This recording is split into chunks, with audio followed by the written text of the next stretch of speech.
আপনারা চাদর পরেন না? শীতকালে রাসূল সাল্লাল্লাহু আলাইহি ওয়াসাল্লাম চাদর পরতেন। রাসূল সাল্লাল্লাহু আলাইহি ওয়াসাল্লাম নাজরান দেশ থেকে আনা একটা চাদর পরেছেন, গলিজুল হাশিয়া। যেই চাদরের এই কর্নারের ডিজাইনটা ছিল খসখসে। কি ছিল? হঠাৎ এক বেদুইন এসে রাসূল সাল্লাল্লাহু আলাইহি ওয়াসাল্লামের চাদর ধরে টান দিল। টান দেওয়ার সাথে সাথে রাসূল সাল্লাল্লাহু আলাইহি ওয়াসাল্লামের ঘাড়ের এই চামড়া ছিঁড়ে গেল। এই খসখসে যেহেতু ডিজাইন চাদরের, ওই খসখসে ডিজাইন ঘাড় আর কাঁধের এখানে যখন টান খেলো, ওই খসখসে ডিজাইনের দাগ বসে গেল, রাসূলের চামড়া ছিঁড়ে গেল ঘাড়ের। সে টান দিয়ে বলে, ইয়া মুহাম্মদ মুরলি মিন মালিল্লাহ। আসছে ভিক্ষা করতে, মূলত ভিক্ষা চাওয়ার ডিজাইন দেখছেন? যার কাছে ভিক্ষা চাবে চাদর ধরে টান টান এসে বলে, বেদুইন তাদের মধ্যে সভ্যতা ছিল না।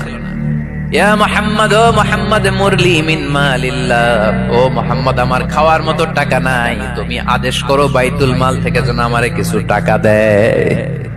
আসছে ভিক্ষা করতে, ভিক্ষা করতে আইসা চাদর ধরে দিছে টান, ঘাড়ের রক চামড়া ছিঁড়ে গেছে।